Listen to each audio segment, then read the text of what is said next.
आखिर त्रिजटा कौन थी और त्रिजटा किसका अवतार थी? आप देख रहे हो आकाशवाणी द मैसेज। तो चलिए अब करते हैं ज्ञान की बात। लेकिन वीडियो में आगे बढ़ने से पहले आप हमारे चैनल को सब्सक्राइब जरूर करें और बेल आइकन जरूर दबाएं। साथ ही कमेंट बॉक्स में जय श्री राम जरूर लिखें। रामायण में जब भी राक्षसों की बात होती है तब एक ऐसी राक्षसी की बात भी आती है जो स्वभाव से काफी अजीब थी, जिसका शरीर बेशक ही राक्षस का हो लेकिन उनकी प्रवृत्ति और उनका व्यवहार बिल्कुल किसी देवता जैसा ही था। दोस्तों, हम बात कर रहे हैं त्रिजटा की, जिसने माता सीता के हृदय में अपनी एक अलग ही छवि बना ली थी। माता सीता, जिनको हम खुद माता कहते हैं, लेकिन खुद माता सीता भी त्रिजटा को अपनी माँ कहकर बुलाती थी। जब माता सीता लंका में थीं, तो अशोक वाटिका में उनका ध्यान त्रिजटा ने ही रखा था। त्रिजटा को एक खास राक्षसी इसलिए भी कहा जा सकता है क्योंकि उन्होंने खुद देवी सीता जी, जो कि साक्षात लक्ष्मी जी का अवतार थी, उन्हें उनकी सेवा का सौभाग्य प्राप्त हुआ था। दरअसल त्रिजटा रावण की एक राक्षसी दासी थी, जिसको स्वयं माता सीता का अशोक वाटिका में उनकी रखवाली के लिए नियुक्त किया गया था। लेकिन दोस्तों, क्या आपके मन में भी ये सवाल है कि आखिर त्रिजटा कौन थी? इसके बारे में हमें कोई भी जानकारी प्राप्त नहीं है। रामायण में भी उनका बेहद कम जिक्र है।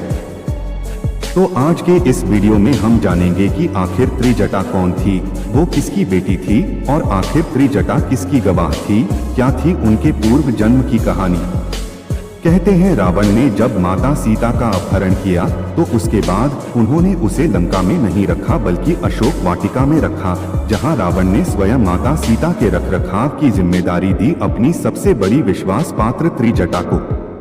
त्रिजटा अच्छी थी, एक राक्षसी थी, लेकिन प्रकृति से एक देवी ही थी। उन्होंने स्वयं माता सीता को अपनी बेटी की तरह रखा, उन्हें कोई भी कष्ट नहीं होने दिया और न ही उन्होंने माता सीता को कोई भी नुकसान पहुंचाया। त्रिजटा जो कि एक राक्षसी थी, लेकिन उनके पूर्व जन्म की एक खास कथा हमें सुनने को मिलती है। कहते हैं त्रिजटा एक बेहद ही खूबसूरत अप्सरा हुआ करती थी और इंद्र की सभा में वह कार्य करती थी। उनका नाम था सुलेखा। कहते हैं सुलेखा चित्रसेन नामक गंधर्व से प्रेम करती थी और दोनों के दोनों ही इंद्र के दरबार में नृत्य किया करते थे और सभी का मन बहलाया करते थे।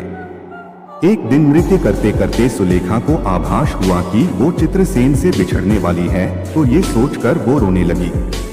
तभी सभा में उपस्थित नारद मुनि जी उनके पास आए और उन्होंने कहा, सुलेखा, तुम्हें रोने की कोई जरूरत नहीं है, क्योंकि भविष्य में जो होगा उससे तुम्हारा ही भला होगा। ऐसे में सुलेखा ने चिंतन मन पूछा कि नारद मुनि, ऐसा क्या होने वाला है? मुनिवर, मेरा दिल बहुत ही अशांत होता जा रहा है, मुझे घबराहट हो रही है। तब नारद मुनि ने कहा, भविष्य की बातें वर्तमान में नहीं की जाती है, इसलिए तुम चिंता ना करो। इस बात पर सुलेखा के मन की चिंता और भी ज्यादा बढ़ गई। उनके दिल को उस बात ने झंझोड़ कर रख दिया। ये सब देखते हुए एक दिन चित्रसेन सुलेखा के साथ इंद्रदेव से इजाजत लेकर पृथ्वी लोक में घूमने के लिए आए। वहां का वातावरण देखकर सुलेखा बहुत प्रसन्न हुई। जैसे ही उसने किसी झरने को देखा, उसके मन में वहां स्नान करने की इच्छा प्रकट हुई, तो उन्होंने चित्रसेन से कहा और दोनों उस झरने में जाकर साथ में नहाने लगे, एक दूसरे पर पानी डालने लगे। दोनों नदी में हंसते हंसते ठिठोले मार रहे थे और एक दूसरे के ऊपर पानी मार रहे थे। लेकिन पास में ही एक चट्टान पर बैठ ऋषि दुर्वासा तपस्या कर रहे थे। बार बार पानी की छींटें उन पर पड़ रही थीं, लेकिन सुलेखा और चित्रसेन इस बात से बिल्कुल अनजान थे। उन्हें तो ये आभास भी नहीं था कि उनके निकट ही स्वयं ऋषि दुर्वासा तपस्या में बैठे हैं। वो खेल में इतने खोए हुए थे कि जब दुर्वासा ऋषि से यह सहन नहीं हुआ तो उन्होंने अपनी आंखें खोली और सुलेखा से कहा, तुम यहाँ से चली जाओ, तुम्हारे खेल की वजह से पानी के छींटे मुझ पर पड़ रहे हैं, जो मेरी तपस्या में विघ्न डाल रहे हैं। लेकिन ऋषि की बात मानना तो दूर, सुलेखा ने उल्टा उन्हें जवाब दे दिया। यह देखकर ऋषि दुर्वासा को बहुत गुस्सा आया। आप सभी जानते तो होंगे कि सभी ऋषियों में सबसे ज्यादा क्रोधित ऋषि दुर्वासा को ही माना जाता है। उन्होंने ही स्वयं इंद्र को और सभी देवी देवताओं को श्राप दिया था। वो बेहद शक्तिशाली और क्रोधित स्वभाव के ऋषि थे।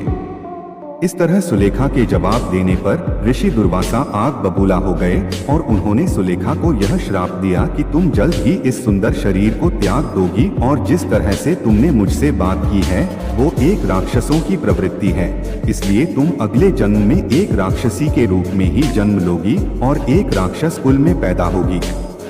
यह सब सुनने के बाद सुलेखा के पैरों तले की जमीन खिसक गई और अचानक ही सुलेखा को नारद मुनि की उन सभी बातों का आह्वान होने लगा और वो उसी समय रोते हुए स्वयं ऋषि दुर्वासा के पैरों में गिर पड़ी। उन्हें अपनी गलती का एहसास हो गया था। इस तरह वह ऋषि के पैरों पर गिरकर उनसे क्षमा की भीख मांगने लगी। तब दुर्वासा ऋषि का भी मन और मस्तिष्क पसीज गया और उन्होंने कहा कि मैं अपना श्राप तो वापस नहीं ले सकता, लेकिन तुम्हें ये वरदान दे सकता हूँ कि तुम्हें उस जन्म में साक्षात भगवान श्री हरि और माता लक्ष्मी के दर्शन होंगे। तुम स्वयं माता लक्ष्मी के अवतार की सेवा करोगी और उसके बाद ही तुम्हें उस राक्षस शरीर से मुक्ति मिल पाएगी। और कहते हैं ठीक ऐसा ही हुआ। माली नाम का एक राक्षस हुआ था जिसकी पुत्री का नाम था कंचुकेसी। कहते हैं कंचुकेसी ने हरि कीर्तन करके ऋषि विश्वसर्वा को पसंद कर लिया था। दोनों ही एक दूसरे को पसंद करने लगे थे और इसके बाद दोनों ने एक दूसरे के साथ विवाह भी किया था। फिर कुछ समय बाद कंचुकेसी गर्भवती हुई और उसे एक कन्या की प्राप्ति हुई जिसका नाम त्रिजटा था। वैसे आपको मैं बता दूं कि ऋषि विश्वसर्वा जो कि स्वयं रावण के पिता थे, जिन्होंने कैकसी से विवाह किया था और जिनसे रावण का जन्म हुआ था, और साथ ही कई सारे पुराणों में त्रिजटा को रावण की सौतेली बहन होने का भी वर्णन मिलता है। साथ ही ऋषि दुर्वासा के श्राप के कारण उनका अगला जन्म राक्षस कुल में हुआ और उन्हें माता सीता की सेवा करने का अवसर प्रदान किया गया। इतना ही नहीं, रावण वध के बाद जब माता सीता वापस श्री राम के पास मिलने जा रही थीं, तो त्रिजटा ने उन्हें ही अच्छे से सजाकर वापस भेज था। वहीं प्रभु श्री राम से मिलने के बाद माता सीता ने स्वयं प्रभु श्री राम को त्रिजटा के बारे में सारी बात बताई थी, जिससे श्री राम अत्यंत प्रसन्न हुए और उन्होंने त्रिजटा को वरदान दिया कि जिस भी घर में हवन श्राद्ध आदि कार्य में स्वयं जो शुद्ध चीजें होंगी वो सबसे पहले तुम्हें ही प्राप्त होंगी, फिर चाहे वो कितने ही विधि विधान से क्यों न की गई हो। कहते हैं प्रभु श्री राम ने और माता सीता ने स्वयं त्रिजटा को बहुत सारे वरदान देकर धन्य कर दिया और फिर वहां से वह वापस अयोध्या लौट गए। कहते हैं त्रिजटा कुछ दिन तक लंका में रही, जहां उन्होंने स्वयं विभीषण की सेवा की और इसके बाद वह काशी के एक स्थान में रहने लगी और फिर उन्होंने अपने शरीर को त्याग दिया। कहते हैं आज भी काशी में त्रिजटा माता का मंदिर बना है। आज भी आप वहां जाकर उनका आशीर्वाद ले सकते हैं। इस तरह त्रिजटा का उद्धार हुआ क्योंकि उन्होंने स्वयं माता सीता की सेवा की और प्रभु श्री राम को भी प्रसन्न किया। इस तरह एक दिन अपने शरीर को त्याग कर त्रिजटा स्वयं अपने राक्षसी शरीर से मुक्त हो गई और उसके बाद वह सुलेखा के रूप में इंद्रलोक में वापस जा पहुंची। तो त्रिजटा के विषय में आपको यह जानकारी अच्छी लगी हो तो इस वीडियो को लाइक करें और हमारे चैनल को सब्सक्राइब कर शेयर भी करें। तो मिलते हैं अगली बार एक नए खास वीडियो के साथ। तब तक के लिए देखते रहिए संपूर्ण ज्ञान के केंद्र बिंदु आकाशवाणी द मैसेज को।